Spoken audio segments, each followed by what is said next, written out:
this is my IS3 carry. I hope you enjoy it. So we start off the map, it's on Fords. I'm going to be heading down to this peninsula on the bottom half of the map. We're going to see some quite nice teamwork here between me and the T-32. This is a replay from pre-9.15, so there isn't any mods installed at the moment because at the time the game was really buggy in some aspects when you had mod packs installed. So I don't have anything. This was in the first few hours. I don't actually have any mod packs now installed because I kind of got used to it. It's nice. So I probably will install them at some point, but I just haven't really got around to it.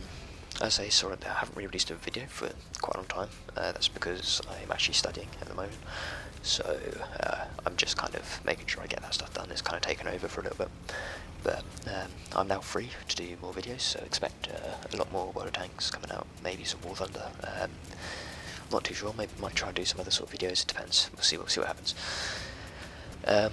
But yeah, anyway, I come up, you can see we've got our T-32 friend with us, we have a VK light tank with us, and we have a IS-6 with us as well. So hopefully we should have this corner. You can see here I'm pinging the map because I'm just kind of warning the enemy we don't actually have anyone in this corner. If anyone pushes through here, they can flank us very easily. We do leave our asses in the breeze a little bit here, but hey, it's quite fun. We still managed to get away with it. It's only stupid if it doesn't work, I guess, as a wise man once said. So yeah, we let the light tank come through just to make sure that he's out of the way, because this looks like stuff's about to get nasty, and I actually turned my tank sideways here to try and bounce the shots in a lot more reliable manner from the IS-3, but the IS-3 managed to pen me, the IS bounces, and I blocked the T-32 there, which is a bit of a dick move, but I do manage to fall in quickly and get back into line. Now, when you're in engagements like this, I find the best thing to do is kind of make sure you focus your fire, and as you can see, we're like focusing down this IS to try and get him out of the fight, but at the moment now the IS-3 tries to save him, so we're going to try and focus him down as well now.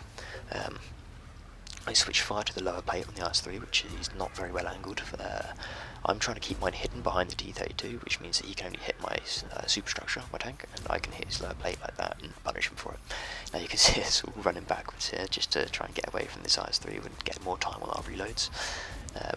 But the IS-6 takes the brunt of it and takes a shot, so I make sure it's not in vain and put another big shot straight into his hull. The IS-6 bounces the shot, the T-32 lines up his and I line up mine. T-32 bounces, I don't bounce, I haven't fired yet, and now I track the guy here. This is actually kind of an interesting move here. I played this because I knew he's going to die, and I kind of want to farm a little bit on him, so I've tracked him here. I'm getting more assistance damage, and then I know he bounces off me and I put a shot into his lower plate. But yeah, I was trying to do my heavy tank mission 15, so I'm trying to push things like that. But we all line up on the IS, just take him out, and that's we've won this corner. At this point, we look at the map, and you can see it's the game's, even though we've been playing really well over here, it's not really going too well everywhere else. So I ping the map and tell the T-32 my intentions are to go back and defend, because we have a pincer set up on them right now. We can really play this to our advantage. I think the IS-6 is going to go push off down to the cap to see if he can start capping, which is a questionable decision due to the amount of tanks that are left, and it's kind of giving away your position a bit too much at this time of the game.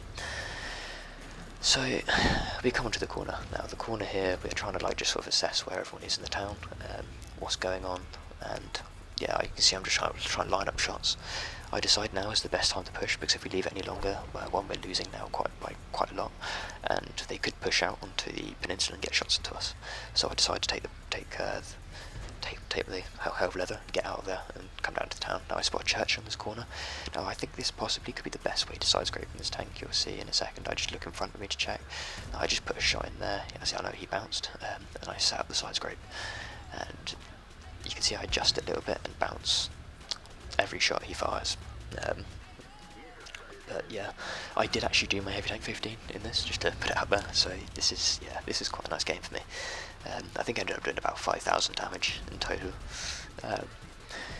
And yeah, me and this T-32 clean up this Churchill down here. So now it's just, well, we've got a decent amount of team left, but we're really spread out on the battle. We can kind of we can know that the FCM's probably going to die at the top there. But to be fair to him, He's a very good player. He actually highlights another very good point that I'd like to bring up, that even though you're dead, you can still provide some really, really good assistance to your team. And you'll see what I mean later. He's really helpful. I think a lot of people can learn from what he does in this game from him. We probably wouldn't have got away with what we did if it wasn't for him, to be honest with you. He helped us quite a lot. So you see me here, I dunk out a little bit, I drive up into the building. What I'm trying to do is I'm worried that this T-32, I don't really have an effective fire. I'm just trying to find a quickest way route up there, and I kind of donk about down here trying to get shots in the FCM, but I know I shouldn't really.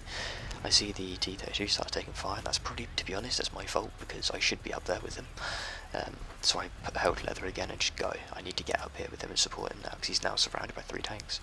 I want to focus off, get all the guns possible out of there. I see he kills him, so I swing the gun around onto the T-71, and he's pretty flattened. This FCM, he's a bit rude and chat, by the way. It's quite funny if you want to watch it. Just don't be offended by it.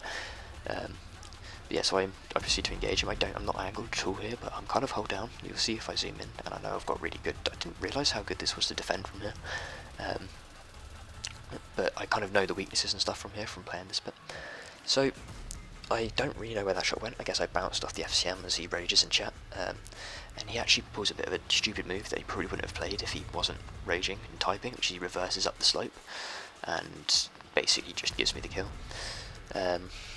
So I then think, well, where's the next line of fire going to be? Where are we going to get engaged from? So I think it's going to be up here, so I think maybe I can hide back, and I've got I can cover both angles from here, but I'm worried that they're going to flank the T-32.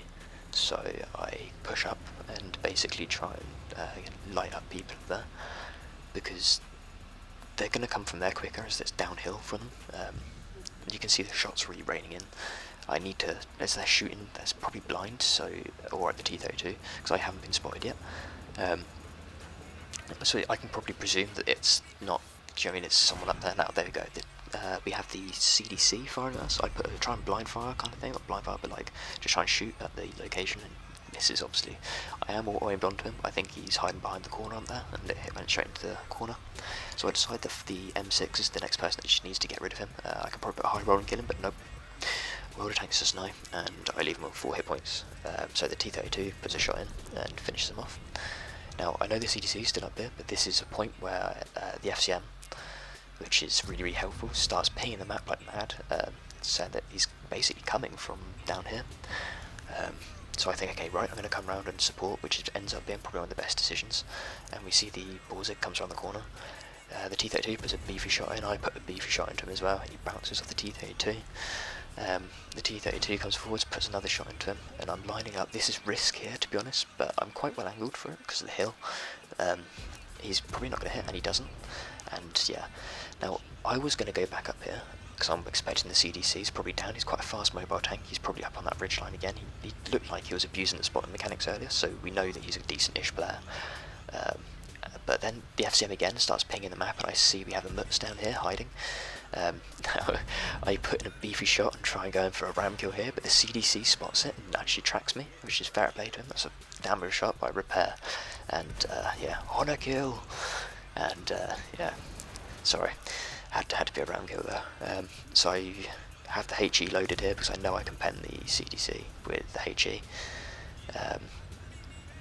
and yeah, just for the final shot, we managed to get it. We're all aimed here.